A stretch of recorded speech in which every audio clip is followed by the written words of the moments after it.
Donnie coming from Masao, Japan. Got my guy back for the first time this year, right? This is the first time, right? Yeah, I'm back for the first time. We definitely going to let the whole year get out, even though, fuck, man, it's almost Christmas again. That's what it feels like when you're busy and shit like, damn, February's here, March here. But anyway, we got the guy Lexis back in. This is going to be podcast number 88, moving it up and everything. And this one, we definitely want to talk. I mean, we'll chop it up and see how was your year so far, man? Let's get into that. Did you participate in the riots? Hey, man.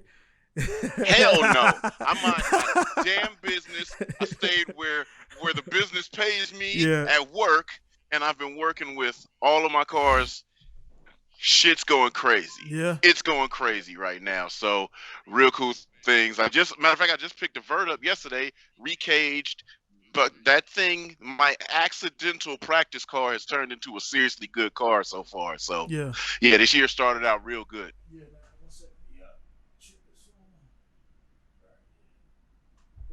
I just had to turn my Scarface camera back on and everything. But, yeah, man, it is what it is, man. Like you say, right, dude, like, we ended off the year saying, like, our predictions was good to go. And then, like, we didn't even get out the first month of the year. And everything that we said, dude, like, the driver-wise, the business-wise, man, they're pushing it up. Like, from a business aspect, I understand all of this. And then I actually did printing out the rules and highlights. So we're gonna touch on the guys.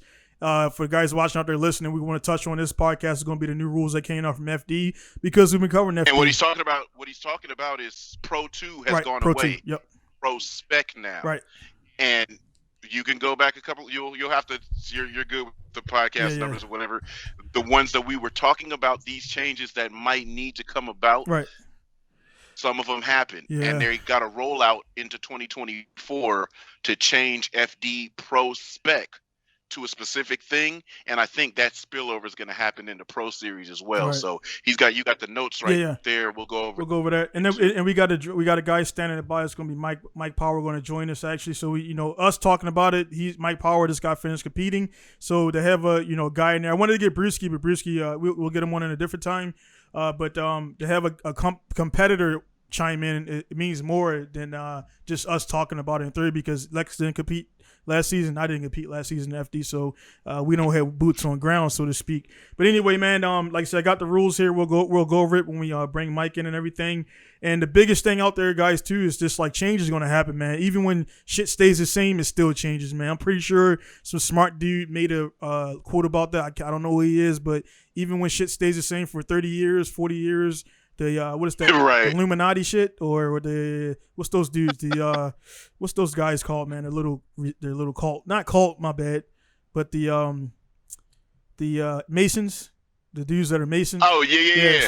So even though that shit got a long history of forever time, I guarantee you within the Mason shit has changed, because shit stays the same and everything, man. So before we get into that, I got some stuff to plug right here, guys. This is the last copy of Drifting Goku 2000, actually the last edition of 2012. So the guys who wanted to get the magazine and everything, you didn't want to pay, because it's a little bit more expensive during the season, because I got to ship the magazines out. So it's like $280. This is already done, so I'll be shipping to you all 12 magazines one at a time. So I'm going to knock the prices down to about like one whatever, and then you can get them all. So if you wanted to wait to the end of the year to get that, that's your choice. But I got about maybe 19 or 18 groups of magazines left. So we can get them out there while supplies last and everything. So check that out on the page, PinkuStyleStore.com, and get that stuff right there. And then, man. And also, because we're talking about the transmissions, I got a W58, which is like the entry-level 1JZ shit. Yesterday it was worth about $300. Today it's worth about $3,000. So we can go ahead and pick this up. Word? No way. No, I'm talking about the transition, man. That's how the market. Okay. Yo, you almost had me. I'm like, what? Yeah, man, that's how the market works, man. But yeah, man, we got Mike holding on, man. Let's go ahead and have him call in. Yeah, he's got the link. He's dialing in, so we'll just get to talking about it a little bit, so we can breeze through this before he gets on. All right. So Prospec has taken over Pro 2. Right. Now, the reason we talk about Pro 2 a lot is because there's other people that talk about Pro Series. Right. We touch on Pro Series because we're drift fans. We are drifters ourselves, right? But Prospec is something that just came about, and it looks like to us, because this is something that we spoke about a lot, this is something to make what was the Pro 2 series, the Bridge series to Pro series, more exciting, more competitive. And I think, me personally, I've been seeing people bellyache and complain about it all day, and we'll see what Mike thinks about it, as well as we'll talk about our opinions on it. But can you just run through I got you. All right, so basically we got guys right here is the I just highlighted them. If you want to check it out, go ahead and go to the Formula Drift page, and I'm pretty sure the rule book's there. You don't have to be a competitor to download it. All right, so basically I just highlighted some stuff right here so I don't read too much on you guys. I got to put my glasses on and everything. So we got the so basically this announced some stuff about is rolling out for 2021 to 2023. And when I seen that, I didn't understand why dudes are crying so much, because they're giving you a whole 1.5 to 2 years to get everything done. All right, 2021, straight up off the point, off the rip. That's why I got this $3,000 W58 here. Is now H pattern transmissions are a must for Prospec. This has nothing to do with Pro 1, Prospec. They're a must. So I guarantee you, there's about 15 dudes out there who bought a sequential box who now have to sell it. Yeah. Brian Wilkinson came in there with a joke, said if you want to trade up, he'll trade you for his for the boxes. You probably can sell your shit to some pro guys or whatever. 2022 Link, again, this is what we're talking about, man. This is where it's getting industry. Link is coming in, and they're pretty much saying, hey, you guys got to run it up. You got to run this. This is where we're talking about with the LZ stuff. We were talking about it before with the marketing. This is where it's getting into the F1 NASCAR level, where you have to run. Yeah. You got to use this jack. You got to use this part. So they're doing that. So again, if you want to be a legitimate company or legitimize, this is what you got to do. So they're saying the guys who participate in 2021 will get a ECU provided to them. Those who didn't will get a racer's pricing, meaning they'll get a discount, but you still got to pay. So that's coming in Link 22. 23. Right, like if you already have your car built, they're saying, and we already got ECU on it, then you didn't come in with the Link program, and you're just like, okay, I'll run the ECU. Right. They give you a good deal on it, because obviously they know you're gonna have to rip your ECU out, stuff their ECU, and retune it. And then so the guys had Joshua Love on, and Love is already, he already has Link all over his car, so those guys may get a little some little sensors or whatever, or a little something, behind the scenes they'll work that out. But because they already had Link going in, they're already in the program. They're not being grandfathered in. So essentially, everybody out there is getting a free sponsorship. That's kind of cool. You're getting the thing now if you participate. And then in that same 2022, again, this is highlighted, guys. In the same 2022 fifth round, they're considering adding a fifth round to the overall series or whatever. And then 2023 wrapping up on the changes that are right now. I guarantee there's going to be more changes between 22 and 23. Oh, for sure. But 2023, they're saying no aftermarket brake and clutch pedal assemblies no longer allowed. In Prospec, aftermarket steering columns no longer allowed. And considering considering making guys mount the radiator, keep it in the bay. So what this is going to do is, me and Lex talked about it offline yesterday. What this is going to do is it's going to allow the transition from guys from grassroots to Prospec easier, because what's happening, the guys who have the program, the money, and they know different guys, they know Odie, they know these guys are going to get the boost up. They're going to be at leaps and bounds. It's not going to be a fair competition to be honest, because if this guy got this car, this, and this, and he can drive, he's gonna beat you if you got the same skills, but your car is lesser. So But now, did you see what Kevin Wells added in, right? Yeah. Kevin Wells chimed in, and he told everybody, look, a rear-mounted radiator is generally parts, labor, and all of the stuff that you're gonna need to get your radiator ran from the back to the front. I don't know how true this is because I haven't done it. Kevin Wells said it's gonna generally cost you about $5,000 to do that. It is. Maybe you might have a hookup, maybe you might have sponsors, but generally it's going to cost about $5,000. The pedal boxes and the steering wheel or steering rack thing, all of these are meant to cut down on costs, right? As far as building your car. So if I decided to go into Prospec with this car right here, I already sit and fit in it good. I don't need a column. I don't need pedals. So that's cost that I'm not going to be worried about. My radiator is sitting up front. It's not going to be in the back. That's stuff that I don't have to worry about. So that's cost that's not going out of my pocket. We got to travel. We got to have logistics set up for our car to get around, with our crew to get around, with our supplies. Tires. Yep. I think they run on aren't they running on a spec tire too, right? Yeah. I think. Yeah, they got them. You got them kind of capped at the tire. I'm not sure the size, but they're definitely there's a limit. 255s, 255. So I do believe all of that is to cut the cost of your thought process going into building a car. Right. So it would kind of encourage you, if you're doing Pro-Am, or if you have a competition built type car right now, just go in, try that car. You know what I'm saying? Just go with that car. Just take your car, go over there, see what happens. Right. Because money, as far as it goes, when you're just jumping in, you don't got the big dollars, you might want to, weigh and balance how you're going to make this happen to be competitive. And if you've already been whooping on a car for years and it works, don't change shit. Right. As long as you can pass tech, keep it how it is. Right. This car right here, 412 horsepower at the wheels on low boost. I've been driving like that for 10 years, or not for 10 years, but at least 5 years, right? Right. It's been on low boost all the time. All I do if I'm going into Prospec, change all my hoses, rewire the car so everything's good, so we don't have no bugs, no problems, no issues, and I'm going to raise the boost just a little bit. Get it right up to where we know it's dangerous, bring it down a little bit, and the car already manages itself really good on 255s. So that would be the thought process that they're kind of trying to guide guys to, because that way we have more competitors. Exactly. More are coming into Prospec. It ain't just a dude taking a whole season off because he's trying to build a 70, 80, 90, $100,000 car to just get his feet wet and get his ass beat. Exactly. It's gonna happen, man. With that stuff. Get a bigger field, more competition, and the drivers are way more comfortable driving a car that they're not having to get used to right now with transmissions. You go, oh shit, I forgot which way it went. Oh, I pulled the shifter and handbrake. Yeah. Fuck all that. Get that out your head. Just drive what you're comfortable with driving. Yeah. So I think that's how they're tailoring it. Yeah, definitely. And for that, man, like everything you said, of course, is spot on, man. With that stuff, we talked. Well, I was in the supermarket when I hit you up yesterday by voice, and that's why I was talking real low and like fucking like whispering shit. Yeah. I was actually in the cereal route looking at that Captain Crunch, and I was like, nah, man, I don't want to cut my mouth today. So I left that shit. Damn right, that'll ruin the roof. But I was like, roof ruiner. Yeah, man. I was like, hey, man, we were talking about me coming over, and doing some rounds and everything. And actually, this works out for me, man, because it's like it brings shit down because it's like I'm not gonna build an all-out car, and I'm coming over for a few rounds. The cars are gonna be kind of somewhat level.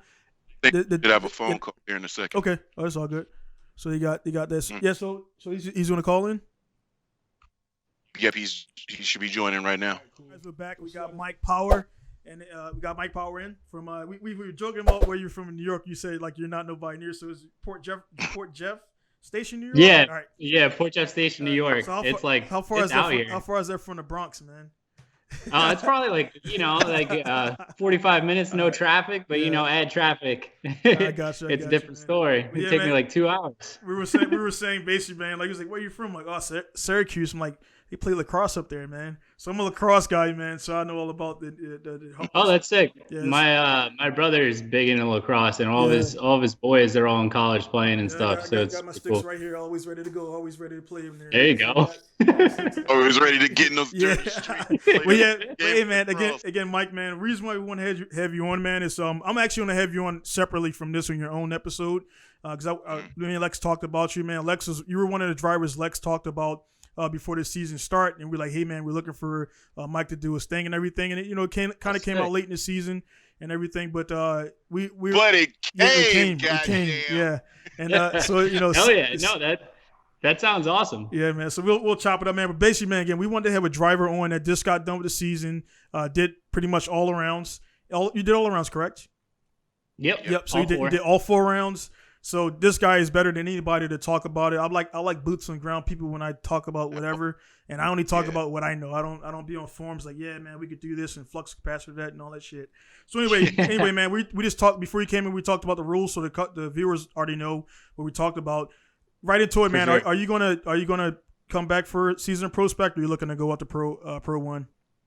Yeah, so we're gonna be sticking with Prospec for this season. Gotcha. So definitely excited to do another season. Got you. And it's cool you're already calling it Pro. You didn't say Pro 2, so you're already Pro. Yeah, it's like it's already tapped in. Today was actually a good day for you guys to have me on this. I've been talking about this kind of like all day. Yeah. Like as soon as the new rules came out, it was kind of like, everyone's just looking for opinions or reaching out to drivers. I got hit up by a bunch of people just like, what do you think? What do you think? So I've been talking about it all day. Right. And overall, I mean, just like again for the guys who don't happen to know you yet, your car. Just talk about a little bit about your car from this season, the basic build, what you have in it, and then from there, I just want to know with the rules coming out with the transmission stuff, how's it going to affect your program? You have to change for you. Yeah. So, consider like my car. I drive a Sylvia S15. It's 2JZ swapped, so it got the Toyota power plant in there and. 4-speed, winner's quick change. The whole car was pretty much built by Brian and all the guys over at MA Motorsports. Oh, nice. So it was the first year with the new car. So, it was kind of like what you'd expect with the new car, but the thing is a total monster. Yeah. Damn right. And it looks good. Good. That's an important thing right there, man. Me and Lex talk about that too. And it's one of these things where FD cars, they're starting to come back around. LZ is pushing the thing and everything. And it's been and Wang and all those guys always had style, but it's been a thing where the car performs great, but it just doesn't look cool. So your car looks good too, man. Yeah. That's like drifting. I tell everybody that though. It's like you can have the craziest build ever though, and like that's drifting. It looks good, and you do dope shit. It's an exciting sport. It's totally original for what it is, and it's fun to watch. So why not make the cars look cool and make it that much more enjoyable to watch? Plus, it's like I've been doing it for. A few years now, and when I got into it, I just love the fact that people had these like almost show looking cars and they're like doing the wildest shit with it. And I'm just like, it's just like, I wanted to keep that going. And that was just kind of like my outlet. So I was like, you know what, I'm going to put a little bit of me in this. And, no matter where I go with it, I want to keep that style because that's like what gets me excited about driving my own car. No doubt, man. And like I said, so here's what I want to ask. Real quick question, because you were one of the drivers that I watched you. I became familiar with S13, and then you had an event that you were going hard, and they didn't quite make it, but you and the team built a car that kind of similar. Yeah. So I mean. So you're talking about like Midwest Drift Union, right? When I wrecked it, when I wrecked the coupe, So, coming off of like Sonoma and shit, and going into Midwest Drift Union, it was like we're super hyped. We were like kind of on a high from getting the win in Cali and had a license. So we're like, all right, well, let's just get good because I wanted to like use that car for this season.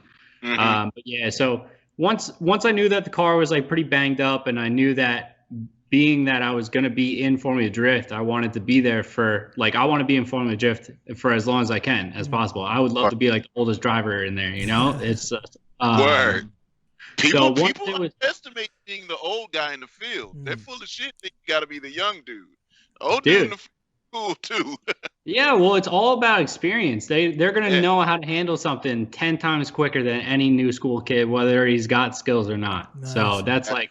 Eventually I would love to be there, just helping kids get into it and, just like being an old dude, just hanging in a drift car. But going back on the build, the S15 was just kind of like I had one and I always liked it. And then once I knew that I was going to switch from the S13 and try and get in a new car, I was like, well, if I'm going to do it, I want to be in something that we're going to campaign for a long time. So we just built the S15 and I took everything that I liked about the S13 and just did that with the 15. So little bit of difference here and there, just wheelbase wise, power wise, couple setup stuff, grip levels, but for the most part, it felt like home. Gotcha. Now, how many events or practice days did you get in the car before FD started, and how many events or practice days did it take for you to get used to the S15's dimensions over the 13's dimensions? So when as far as how many laps or like how much seat time I got in the S15 before we went to St. Louis for the first round of FD, I did 2 laps at a like a shakedown at Englishtown, and we ran into a couple issues. And so I did 2 half-ass laps, didn't even get to like figure it out. And then we just put the car like back together, put all the panels on it, just went to FD and tried to duke it out. But, obviously that didn't really work out too well. But, going down the line of the timeline of the season, after the second event, we didn't do good at St. Louis, and then we went to Seattle. And, we go to Seattle. I've never driven that track. It's like crazy. It's like a super aggressive track. So I love being there and I love driving it. But then, we're dealing with weather issues. Like it was raining and stuff. So it was completely out of my comfort zone. So again, didn't really do too well. But the more I drove it, the more it felt pretty normal to me. And then we did like one good test day right before we left for Texas. And right after that test day, I was really feeling the car. We got a lot of laps in. I got a lot of tires like burned off. So when we went into Texas, I was feeling comfortable with it there. So I'd say right before Texas and like right after racing in Texas, I felt like super comfy with the car. Yeah, that's important, man. Like a lot of times, a lot of guys get into the new cars. They kind of, I've done it myself. My first pro event here in Japan, I got invited to go to the event, and I was like, man, I don't have the credentials to do the event. I've only done D1 divisionals, and I didn't do well. I didn't finish like 2 of the events. My car broke down going to one of the events on the highway driving, and so I was like, the dude's like, hey man, just sign up for the event. The car was a frame. I built it over like maybe 2 weeks before the event. Was putting stickers on it 24 hours before the event. And also my first event was Keiichi Tsuchiya judging. So I'm like, dude. Shit. So yeah, dude, I go there. I go there. That is awesome, dude. The fucking car dies on the trailer. I left the lights on. So we get there. The car's dead, and everybody's laughing at me. The gaijin, and yeah, dude. So I'm like, fuck, dude. So you got Shinji Manawa, fucking Daigo Nakamura, all these dudes, man, there, and I get it off the track and end up fucking finish my first event, top 16, man, out of like 70-something cars. And I was like, hey man, in my book, that's a win. And I seen you post up on your Instagram. You're like, hey man, this car could fucking rip tomorrow and to finish the season. Yeah.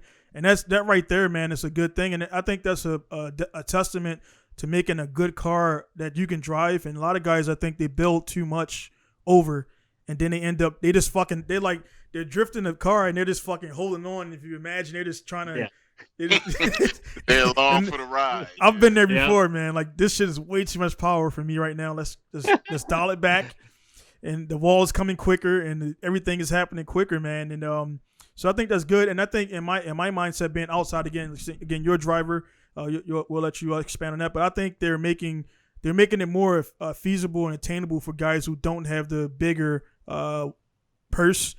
And also the guys, it's making them easier to I think it's easier to replace R154 H pattern, in my opinion, than it is a sequential box that blows up or something like that, and you can't make it to the next round. So what's your thought on that, man? Like how do you think, in your opinion, because you're the driver, man, for FD, and you finished 6th overall this season?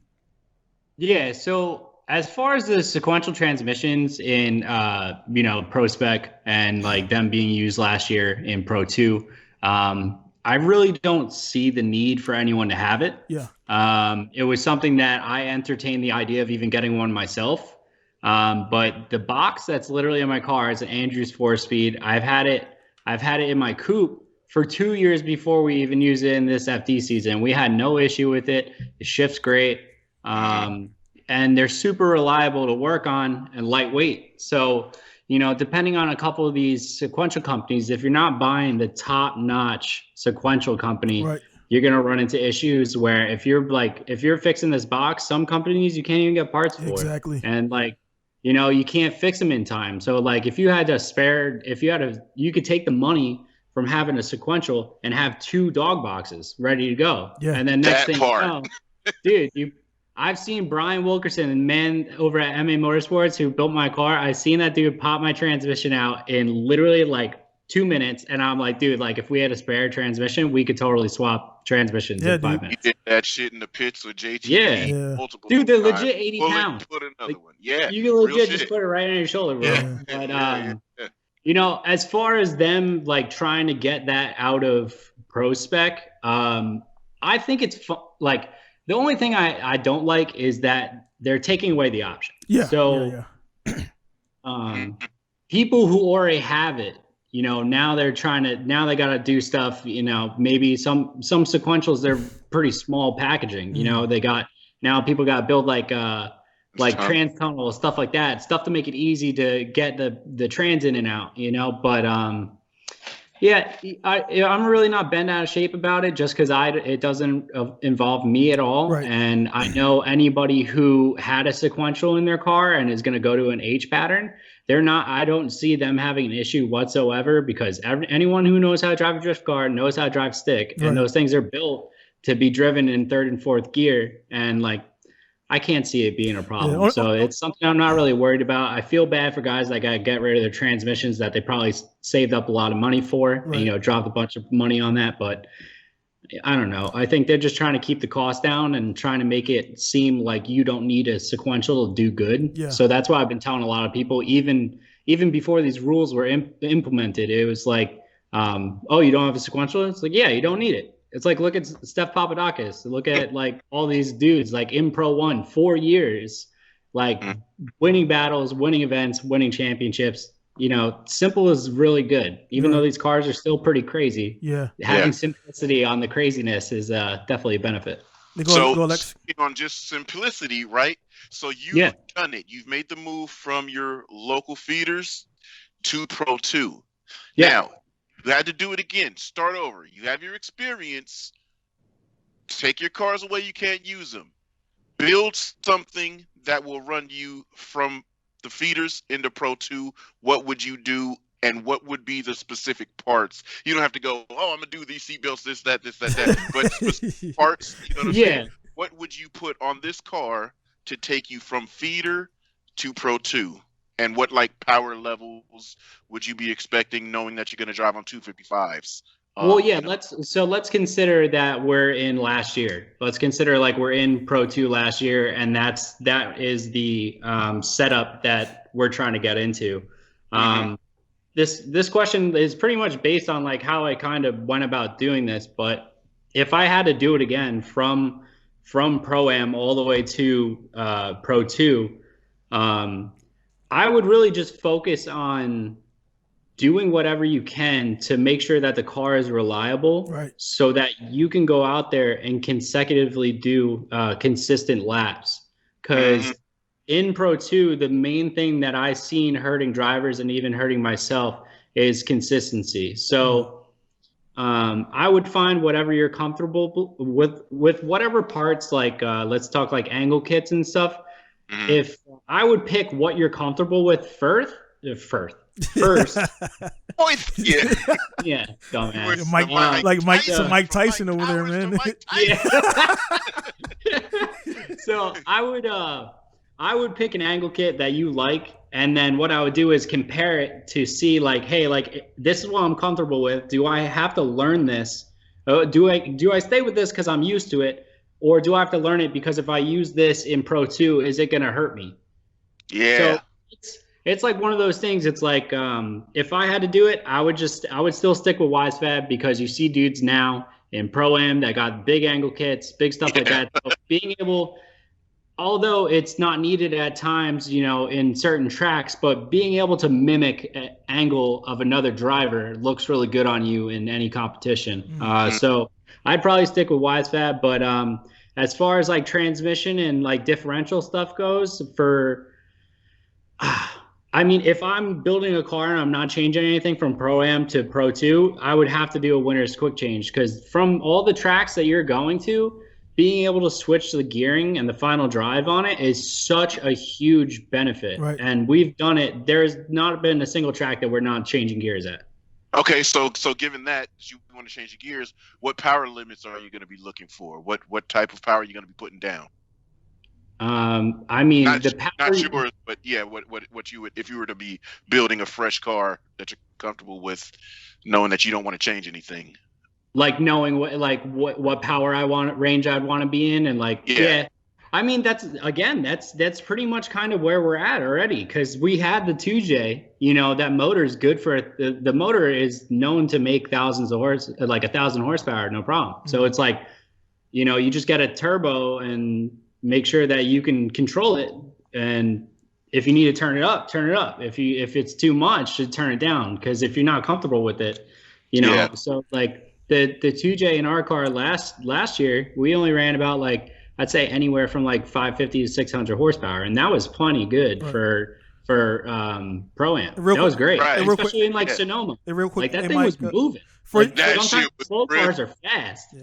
Hey Mike, real quick for your car, mechanically wise for your 2J, did you have any mechanical issues the duration of the season, or was everything good to go pretty much? For last year in Pro 2, yeah. The only issue that we dealt with was a little bit of configuring issues with the drive-by-wire. Okay. That's about the only thing that we had an issue with. So, and the reason I asked this, man, because again we always, I know a lot of guys are probably tired of hearing LZ's name. We can't deny that Adam LZ came in and changed the game, and I will say that I think he's somewhat responsible for the changes that's going to come about, because with the crowd he's bringing. That may not be the case for everybody, but what I'm saying is he had a lot of issues with his 2J this season. So a lot of guys were saying he's going to go with the LS because he drove OD car and he did well. And I think it comes down to, again, man, it comes down to program, the build and everything. And the 2J kind of got I guess from the casual guys who just popped in and they just seen LZ driving, and he was having issues with his Jay-Z. They were like, oh, man, the Jay-Z is shit. The Jay-Z is this. So his crowd came in, and a lot of guys didn't like his crowd or whatever, the way they kind of talk about him, or only came in when LZ was driving. But the fact that you got through the whole season, you only had drive-by-wire issues, means that the 2J is still a good engine. The Jay-Z is a good platform. Yeah. So the guys out there who are watching, man, LZ had his issues. I'm not saying his guys are bad or whatever with his tuning, but again, it comes down to know-how, configuration. Daigo wasn't blowing him up too much.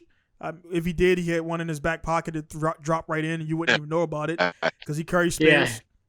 So all engines, it doesn't matter. LS, RB, 4G, 4AG, whatever, man. It's gonna fucking break if you race it. So just get over that fact, man. It's no amount of money you're gonna spend that's gonna bulletproof your car. It's just gonna prolong the braking. It's still gonna break. It's just gonna prolong it. It's one of those things where, that's kind of just miscommunication, because it's a lot easier for LZ and that that scenario, considering that he's constantly under the spotlight and everyone wants to know what's going on. Right. It could be very simple as just a total accident, just a slight mishap, and then next thing you wash out the rings on a motor, or you mess with the nitrous, and and nitrous was just something not going on right. Yeah. It's something so simple, man, that could take out a motor, and then if the information isn't put out there to try and cover if it was a simple issue made by somebody. Right. Then people can start assuming that it's the motor's fault. The motor's not good. Right, but not to talk anything bad on LZ, because I think he's a good dude, and I like his team. But they're not running running dry sump or anything like that on their motor. And there's a lot of stress that goes on these motors. We have dry sump on ours, and that's the first thing that we knew was going to keep a motor reliable. And I'd assume if he's going to go with another Jay-Z, I'd assume to see a dry sump kit on it next year, because I even went to his pit when they're swapping a motor, and I was like, dude. Yeah. See, and that's a good shit, man. That's good on you for doing that, because I guarantee you, as forthcoming as you was with just a little bit of knowledge, there was a bunch of dudes that just sat back and man, fuck this dude, and he's coming in, and I've been here for 5 years, and me and Lex talked about it, and it's kind of like the seniority syndrome. I'm going through it here in Japan, where I've been here only 12 years. I've only been living here for 12 years I already have an international business shop and everything. So there's a lot of Japanese cats that have been doing this for 30, 40 years. And they looking at me like, who the fuck's this guy? And I'm like, dude, I work 18 hours a day. I know people. I do my stuff. And that's the results speak, man. So it's not my fault that I've been here 12 years and I got this where I'm at. And you've been here this long. And it's just like, I don't go home and play World of Warcraft all day. That's not what I do. Nothing against it's funny. Yeah. It's funny because people just see how people can like do stuff like that, and then they start getting mad. So like it's like you gotta respect the hustle and like always understand that somebody's putting in the work to be there. Yeah. So it's like people. What did I always say? You get there through the work. I don't give a shit what else money you got. It's the work being put in that puts you with legit. I've seen people with plenty of resources to go out and do whatever they want. You talking about Nick Hogan? No, they only do what they want. No. Shout out to Nick Hogan out there, man. You good. But man, it comes down to pretty much like the know-how. The resources is what it is. But one thing I like about drifting, I kind of correlated to martial arts. It's once you get in the ring, the mat, the whatever, you can have a fake black belt. Eventually, it's going to show that you're not a black belt in jiu-jitsu or judo. You could have for drifting, you can have everything. The fucking PPG gearbox at the highest level. You can have all this stuff. And when you go to get on that bank and you smash right into the wall, like in practice, it's like, dude, barring a mistake or barring a mechanical issue, you can clearly see those who can control the car and those who can't. So the money, how many times have you seen a guy try to buy his way into FD back in the early days? They try to buy their way in, or they get in there and you can see they can't even complete a goddamn, a figure eight without spinning out. Yeah. So we've definitely seen it a few times. We've all seen it. Also, like, it's tough because like that's a reason why I've had like a tough time with people's opinions on like us showing up to races and stuff like that, because I was in the situation where I was capable of getting the things that you could build a good racing team off of. Right. So I had the opportunity. I was kind of like that guy showing up with like a hauler, showing up with a good car, and like like obviously people could see it, and I'm just gonna say that they probably assumed like, oh yeah, that dude's loaded. Like we don't even know if he's a good driver. What if he sucks? And there's been moments where like I've done like shitty in my car or something, and I'm just like embarrassed because I'm like rolling back to my trailer and I'm like, see, now people are like getting what they want. But again, to me, it doesn't matter because people saying shit, it don't mean anything because I'm not there for them. Exactly. I'm there for myself. So it's like no matter what position you're in, for anyone to talk shit or not talk shit, it's like if you're there for yourself and you're there to progress, like you're gonna get there because you're doing it for you. Like I didn't buy this shit because I want people's approval. I bought the shit because I knew once I start getting good, I'm gonna use this shit properly. Gotcha. So that's like where my head's been at for a long time with that. Gotcha. And the thing is, like, because I had only seen, because we're on opposite sides of the nation, I had only seen you on Instagram. So when you came to Sonoma, I'm like, oh shit, cuz is here, And so getting to watch you, right? And then we interacted with what we were interacting with, and I'm watching the work get put in, and the runs are better and better and better. And then when it gets to the battles, and the battles are good, and it's like, now he's putting in the work. Yeah. Like the work is being put in. So it doesn't matter what's sitting down in the pits. That rig could sit down there in the pits. The multiple tires could sit down there in the pits. The whole pit crew. It doesn't matter. When you're up that hill on the track, that work put in, because see, a lot of people don't realize I could have an $8 million car, but when I'm sitting in there strapped in, hot, uncomfortable, I want to have my visor open, but let me put it down because the dirt keeps flying on my damn eyes. It's really only me and maybe the conversation on the radio every once in a while when my spotter gives it to me. That's your whole area, and that's it, bro. When that run starts, because the spotter don't talk you through the run, no reason to distract me. It's just so when people cap with all that extra, money, the best of this, the best of that. So what? Yeah. Because it comes down to it, when that person say, driver you ready? Go. You're the only doing it. That work. Exactly.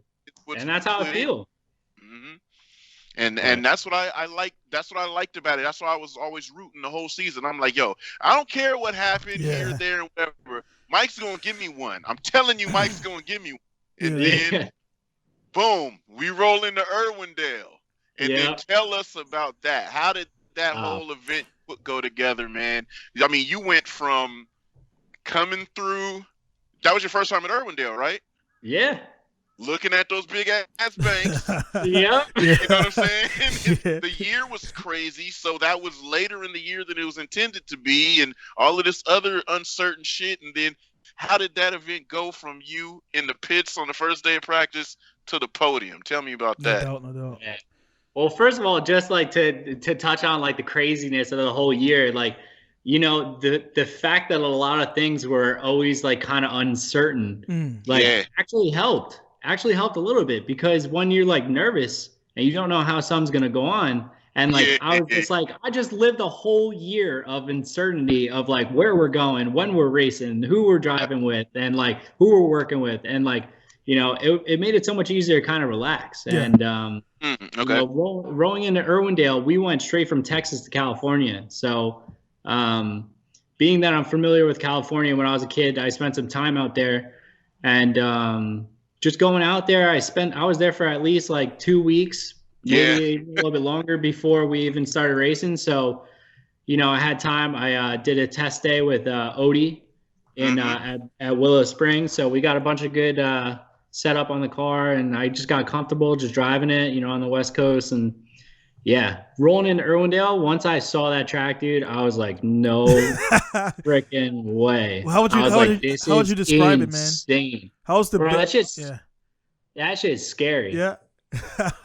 Like, it's a good type of scary though, because like Seattle was kind of the same way, but I was like, no, I can do this, because it was like infield, like it was just one bank and then the infield. And I'm like, all right, like the bank's a little nervous, but like infield's fine. Irwindale, I was like, not only is there the biggest bank I've ever seen, there's another bank on the floor that looks way easier to crash into. Yeah. Yeah, I was watching the video. I will say, again, kind of bring it back to LZ, man. I didn't see his in-car footage was like some of the best I've seen, and also to kind of save myself there, I was telling Lex, man, the last time I really watched FD was, I think, what I say, Lex? I think it was, who won the goddamn championship?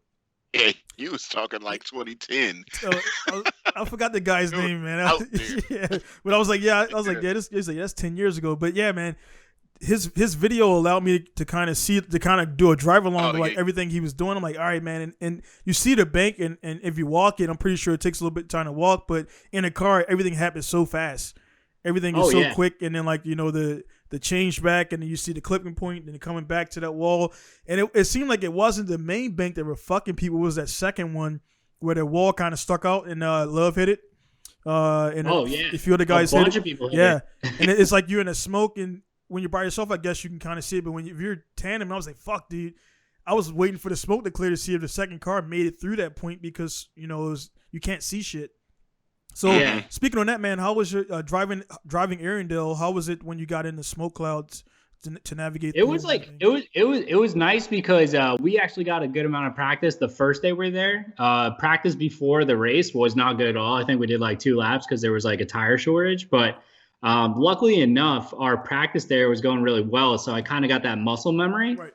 And when going into the inner on the outside on the big bank, the first bank, the smoke wasn't too bad, because you're going so fast that it kind of like you were working your way through it. And even if you're driving in the smoke line directly, that muscle memory helped out a lot. Right. Again, with the inside bank, that one wasn't as bad either, just because we're so close to the wall, it didn't really give an opportunity. As long as you're in the right spot, you're really not getting covered in that smoke. But the worst part was right after the inside clip before the last turn. There was moments where I knew that I needed to try and catch somebody, so I'm literally driving through their smoke to get close to them, and I don't know where they are until I switch back. Dude, it's real, and then once I switch back, I see the car. Me and Ricky Hoffman battling to get into the finals. I switched back like right before the last turn, and I like almost shit myself because I didn't know where he was. And then once I switched back, I saw how slow he was going, and I was trying to catch up. I was like, oh God. But that track is so crazy. It's just one of those things, like there's so much adrenaline going on. It's like you're in that smoke. It's like you don't care, dude. You're there to do one thing, and like you're not letting off the gas. There's no way. You'd rather crash. Yeah, I'm not gonna bitch out. I'm just gonna stay floored, dude. You gotta use the five senses or whatever, because you can definitely hear the other person's engine going. Yeah. So if you hear his engine like, oh, fall out, you oh fuck, let me back off because the guy hit some shit or whatever. So it's like, hey man, that shit you just like put it in whoever you believe in hands and hope you fucking make it out the other end. Because that thing is there. And literally. Yeah. It's like being in fog. It's like you don't see the car unless you're legit like a foot away from it. Yep. And so it's one of those moments you try to get as close as you can so you start seeing the car, but you better hope they're on the same power as you, because you better hope they're on that same throttle, because if you catch them and they're like kind of going really slow, you ain't slowing down in time. No way. What was cool that JR actually, even though he won a series, he actually, I think JR did spin. In that last round, he got lost in smoke too, correct? Lex? You're talking pro? Yeah, when JR did his last battle. Oh yeah, I mean everybody will tell you it's tough, dude. Yeah, put a fucking blanket over your head. The fact that JR got lost in it was like cool, man. If JR get lost in the smoke, everybody gets lost in the fucking smoke. Nah, it's real. It's a real thing. Everybody talk about what they want to do because they drive video. I never been in it. I never been in it. Sitting first person in that car, and you're looking through your windshield, because my biggest pet peeve is clean windows. I clean my windows every time I'm on a run. So you know your window's clean, right? When that fucking fog is sitting on your window like this, and you're looking out the side, now you're doing this, and you're like, there's really nothing I can do at this moment. You know, if you start seeing that smoke, because Matt Field did that to me at Sonoma. And that was the best practice I had ever had, which prepped me for that. I'd never driven in a car making that much smoke, that thick of smoke, right? And then when you hit the sun, it's a different color, blinding you. When you go this way, it's deep and dark, and you can't tell the car from the smoke. It was like, dog, don't know what's going on here, but you know, and y'all doing 70-mile entries at Urbandale and pushing through the bank about that speed and everything. Yeah, I'd say. What's the rules on the can you, because I did notice LZ had his window down again. I'm looking at going off his videos, and you can see when he was switched back, you see the negative air will pull the it will pull the smoke in. So is there a rule? Can you guys have like, I guess, ducting to evacuate smoke from the cabin, or do you have to have everything sealed up? So you don't have to have it sealed up. You can have windows, or you can have without windows. But the thing is, if you don't have windows in your car, you got to wear arm restraints. Gotcha. I actually got comfortable with running my windows, and they're Lexan. They have a little slider, like a little like rally door. I call it the burrito hole. I'm this close to doing it to the RX-7. I got it in my RX-8, but I'm Dude, it's so badass. Hey, that's the drive. That's a drive-through window. You slide that shit through, you get the number 5 and pull. Yeah, that's what I call it. Yeah, it's my burrito hole. Yeah. Yeah. But it's if you ever look at Odie Bakshi's car, his car is completely sealed except for one vent. It's a rally vent on the top that's on a flapper. Got you. So what he does is it's literally just the cabin's sealed, and there's one area that's feeding air in, which is pushing like any air in the cabin out. Gotcha. Instead of letting anything come in. So it's like, I don't know if it's negative pressure, positive pressure, but I know that that's what he does to keep smoke out of his car. But Odie's on NASA level. Windows, I rarely get it in there. Yeah. So when you passed your last battle, when you recognized my next vibe is the final. Yeah. My next, oh shit. Did you let off the gas? Did you ease off, or did you just get real mannish and monster up to go into these finals like, dude, I got this close, I'm going for the win? How did that moment work for you? So it was like really weird, because like Urbandale was on like a really good vibe. I was like really like, all right, cool, we're doing good. I'm glad where we're at, and I was happy because once we made it into the finals, I like told my team I'm on the radio. I'm like, yo, we're guaranteed the podium here. That's awesome. Yeah. But like I for a second focused on like I almost focused on it like I was gonna get second place, and I literally was sitting there. I'm literally sitting there right before the battle, and I'm like, I literally snap out of it. I was like, dude, what the fuck are you thinking right now? I was like, think about how many times you wanted to be in this exact position, doing this right now, being in the finals at fucking Irwindale. I was like, dude, I was like, you're going to do good and you're going to kill it because that's what you came here to do. And so go out there and just fucking do it. And then once I like said that shit to myself, I was like, cool as a cucumber. I was like, all right, I'm just going to do it. I was like, I'll just do my best because that's all I can do. And I mean, honestly, I got lucky. You know, I'm not going to say that I didn't drive well. I definitely drove well, but, you know, we're talking about that smoke. Freaking Nick Novak, he got lost in my smoke coming off the back. He like transitioned like half the track early. I was like, yo. But it's not luck though. That's just an element that catches drivers off guard sometimes. Yeah, I mean it's happened. I've come out of smoke and I'm like, dog, I'm so short on where I need to be, you know. And I mean, shit. Can I save it or do I just abort it? Yeah, but that's around with the wall at Irwindale. It's kind of like, all bad. Yeah. Nah, it's like that's like going back on the muscle memory I'm talking about though. It's like it's like that quick second. It's like you're only in smoke for a second right there. Like just like ride it out. Like think about it. Yeah. Like remember your arms. Like I usually remember it the best by like when my arms like cross over each other when I switch back, or like I feel on my ass. You know, it's like, I was like. You know, it's just that's the way I would handle it. I never talked to Novak about it, so he just told me he got lost in the smoke. So I mean, obviously, I'm gonna believe what he's telling me. Yeah. But yeah, that's just the way it went. But yeah, I was dumb hyped, I was crying like a baby, dude. Too. Hey, real quick for the guys out there because he is from New York. So that dumb means dumb is a good term. So don't take it. So I know what it is. I'm from Baltimore, man. So I'll go to New York a bunch and Philly and all that stuff, man. So I'm from Baltimore City. But man. Again, Mike, we're gonna have a just me and you conversation at some point. I'll get with you offline. We'll set everything up.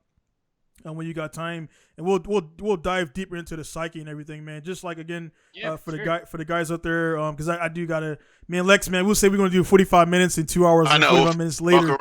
We be on there, but yeah, man. The guys out there again. The changes are gonna happen for the FD stuff, of course. Again, we got Mike Power here, not Matthew Powers, because everybody's been like when you first mentioned Mike's name, I was like, did Matt got a son? That's what I said.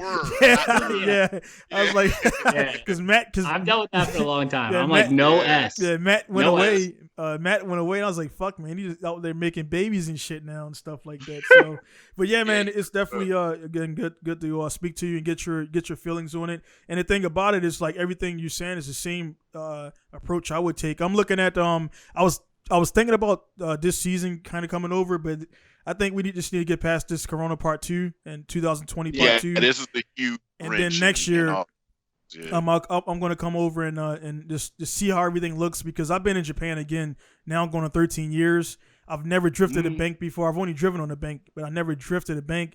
And that's like, I don't care how good you are, man. You're not going to just show up and fucking do well. I mean, unless you've already been to a place before and you've had a private sessions and private. I don't think nothing's going to prepare me for a bank. Man. I mean, I wouldn't sell yourself short though. Right. I wouldn't. You know, if you know how to drive a car, like you go out there and do it. Yeah, I'm confident. You can do it. I'm confident. I'm just real too, man. I think a lot of dudes,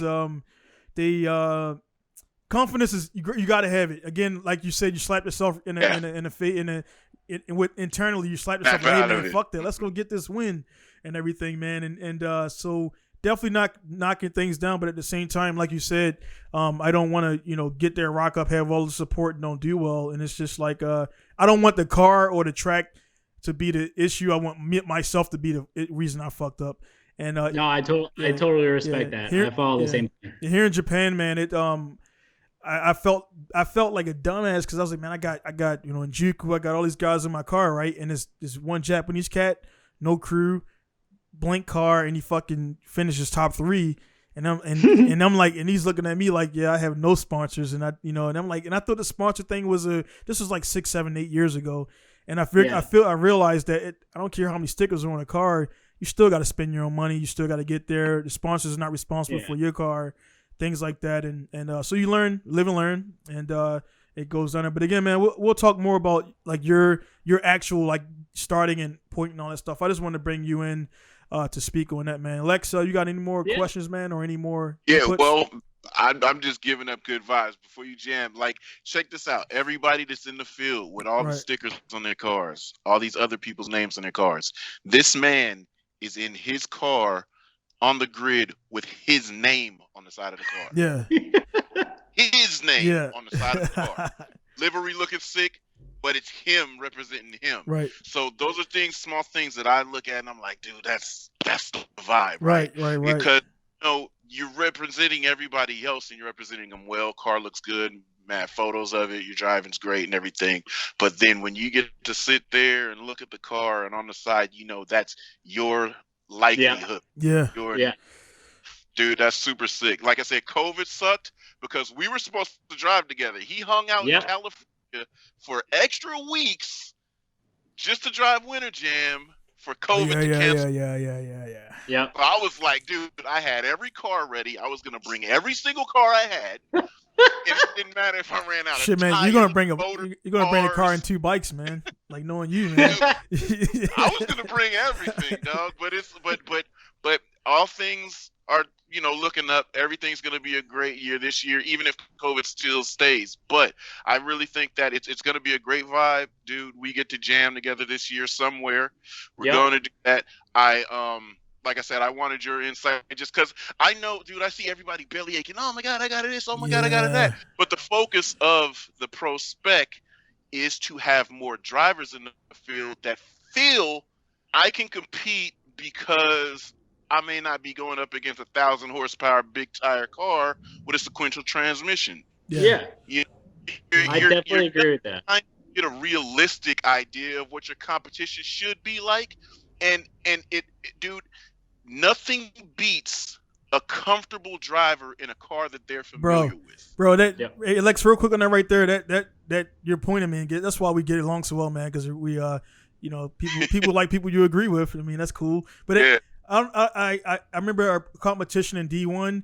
I was focused so much on not missing a gear in between the transition that I ended up doing some other shit that wasn't even missing a gear. It was just I just flat spun or whatever. Because at my track, I had a 4.4 final, and the track requires a 4.1 to really get it in third gear quickly.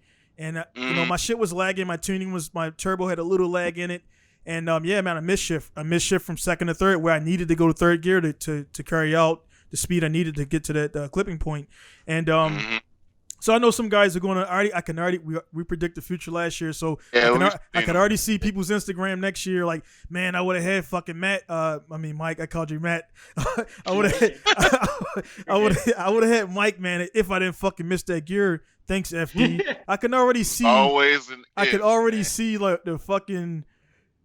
People are gonna do that shit, man. You can't help it, man. Like, man, it's like that's one of those things, though. It's like some people. It's so easy to blame the car. It's so easy to like blame all this other shit. Just take a shit and own it. Yeah. Like anytime I ever fuck up, I literally first thing I do is I apologize to my crew because I'm like, sorry guys, I fucked up. Yeah. And then you gotta understand that if you don't believe that you fucked up when you did, you're never gonna learn because you're trying to just push that shit off. Yeah. I tell my son that shit all the time. Yeah, man. You in the car does what you tell it to do. Exactly. Yeah. The car screws up, it better be broken that you can clearly see a whole piece is missing. Yep.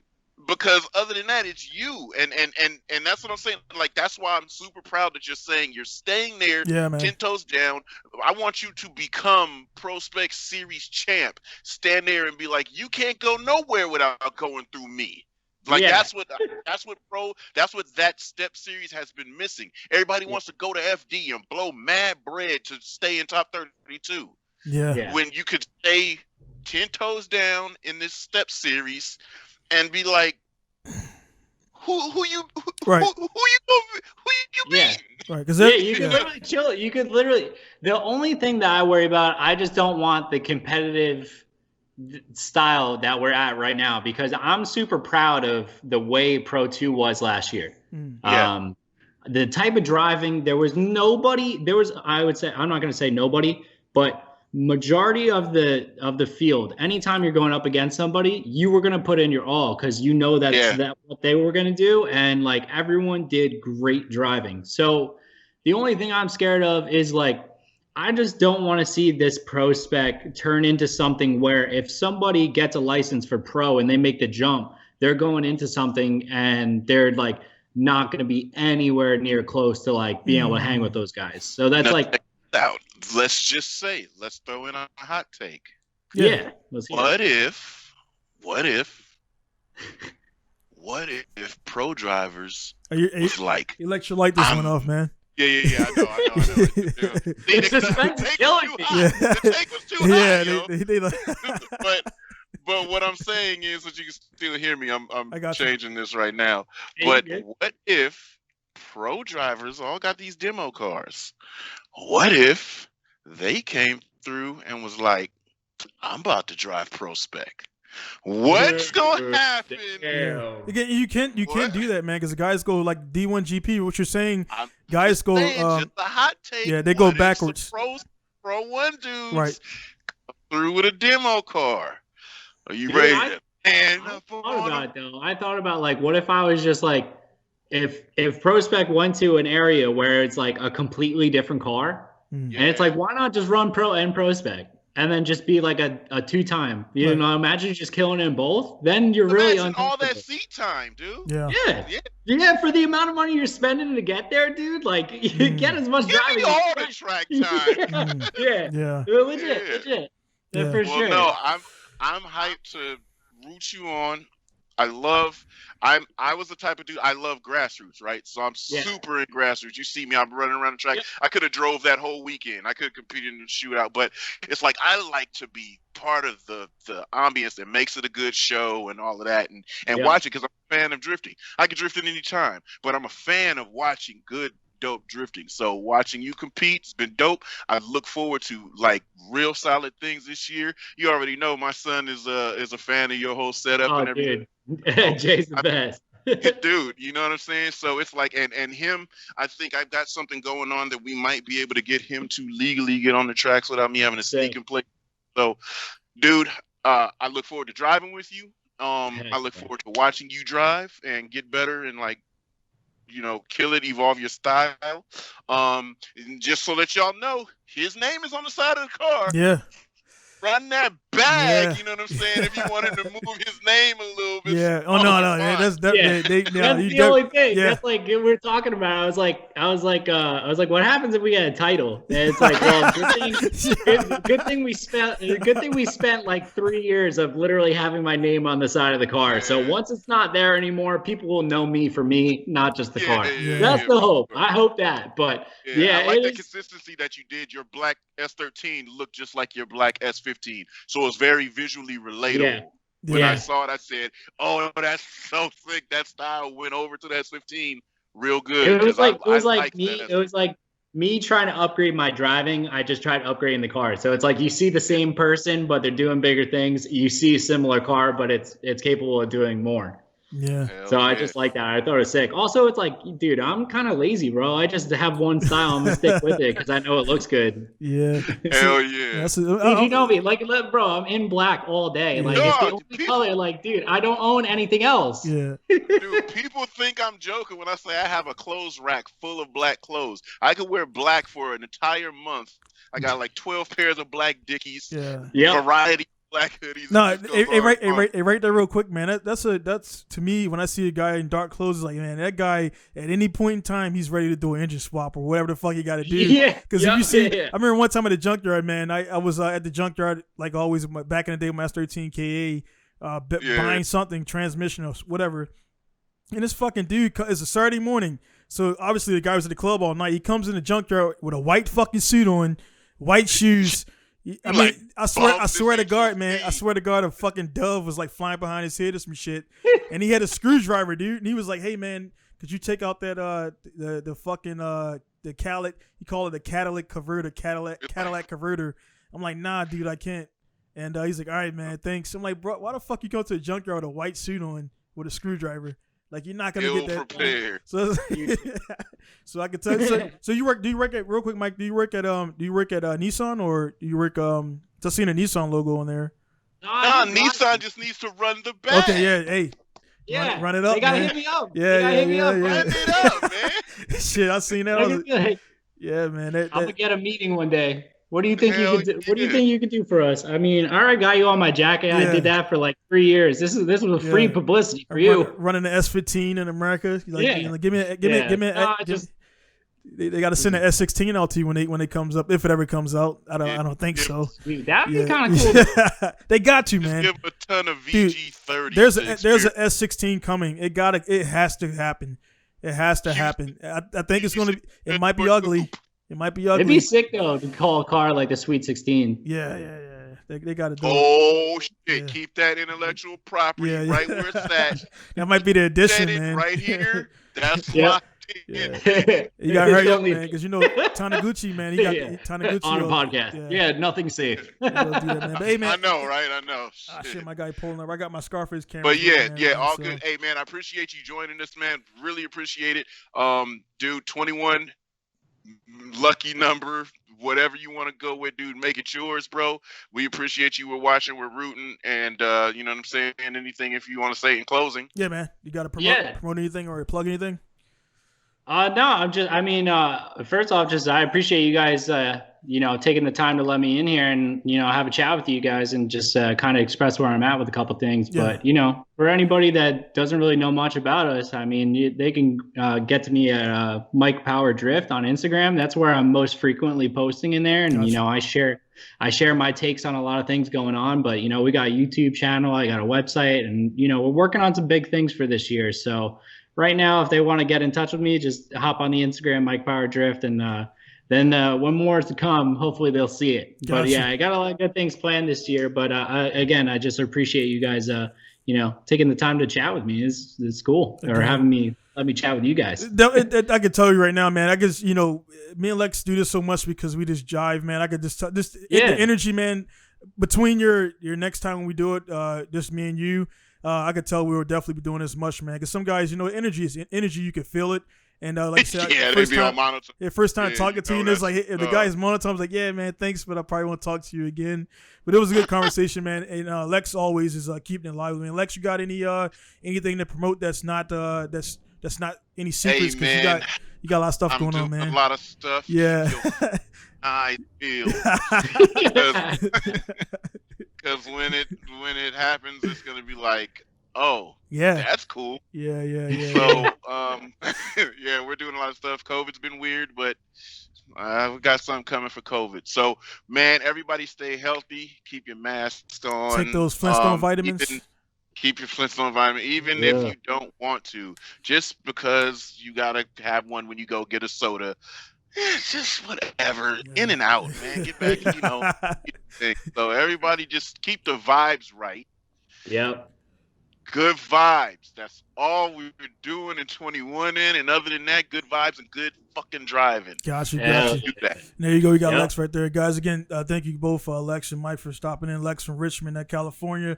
And it's going to be Mike Fragsy at Port Jeff Station, New York, 45 minutes from the Bronx and everything. So you got it right there, man. So so you got to put the proximity, man, because I'm in Misawa, Japan, Mike, and I'm about 8 hours north of Tokyo, and I gotta say that to everybody because they think Japan is Tokyo. It ain't. Tokyo is like one little spot, and then like Japan is a farm. It's the boondocks with city sprinkled in. That's Japan. It's really farm, rice fields everywhere and everything, man. And again, I wouldn't be a business guy if I didn't promote anything. Again, Mike is running the 2J, and I told Lex before we got started, Mike, this W58 right here, it's about $350 yesterday. Today is worth $3,000, so we're gonna go in and get this sold. And it's only good for 400 horsepower, guys, so you can't run it up too much. But I can already see R154s and everything going up overnight. The prices is already going stupid with the Corona prices. And so I can see the trend. I was just joking, guys. I'm not selling W58. Yeah, I know. Actually, this is going in my cappuccino, the 1J cappuccino I'm making right now. I'm not sure, Mike, if you're familiar with the Suzuki cappuccino, the little small. I've seen it. Yeah, so I got a 1J going in there, and this is the gearbox we're going to run because it's smaller, and I don't need that much power. What, are you going to be sitting on top of the motor when you drive? Yeah, that's what I No, I've already done the fitment. I've already done the fitment. The flywheel will rotate in the middle of my legs. So if it comes off, I'm losing my legs, But again, the drag racing dudes. Scatter shield. Yeah, I got scatter shield and the scatter plate. I'm running all the scatter shit. I don't want to get my shit cut off. But the dudes back in the day, they would sit there nuts on top of the transmission for the drag racing guys. So if they can do it, I can do it, man. So but yeah, man, this is going into cappuccino. Guys out there, look out for different things coming up Pinku style. This only today is what in Japan it's the 22nd of January. The month's moving right along. Like I said, guys out there, just be positive again. Like these two guys that got here on the station right there. Everybody got shit going on there, guys, but just be considerate. The world is going to take a little bit to get back in progress process or whatever. Don't go storming the Capitol and shit like that. It's probably not good for your health. No. And it's like, hey man, you do dumb shit, you're gonna get dumb prizes or whatever they say out there, man. You gotta be smart and dude, yeah, man. If you just make smart decisions. Just make smart decisions, guys out there. You got the iPhone, you got all that shit in your pocket. You can definitely reach out to somebody and get stuff done. Don't do stupid stuff. So again, guys, it's going to be Donnie signing up from Solid Japan. Go to send your questions and everything to podcast@pinkostar.com. If you'd like to be a guest on there, I am going to go down a list if I can and I want to get the whole roster of Pro 2 on there. And the reason why we're doing this, like me and Lex talked about, is because there's others out there, and it doesn't matter who they are. We're not making drama, but there's more people to talk to than the same guys over and over and everything. Oh, hell yeah. We're not, you can kind of figure out what I'm getting at. There's no drama. I know the guys personally all on it. Man. Yeah, so we'll get that up there. So again, guys, thank you for tuning in. And yeah, we'll see you later. So it's gonna be Donnie signing out. Mike and goddamn, I was about to call you Ryan, but I don't know what I was gonna call. I'm gonna call you. You're picking a new name every time. No. I was gonna call Lex Ryan. I'm not. I was thinking about, weird shit. But anyway, guys, thanks. We'll see you guys later. Donnie signing out. All right, yeah. All right, Bro.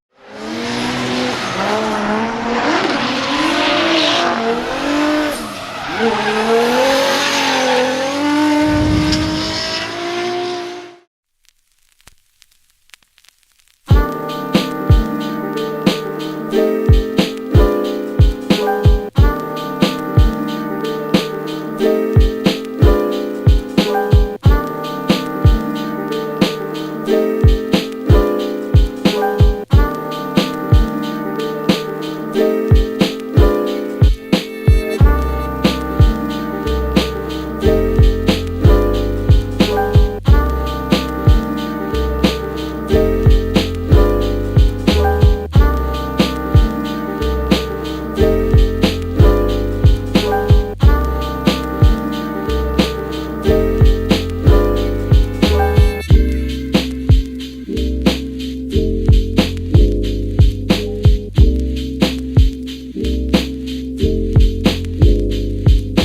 Later.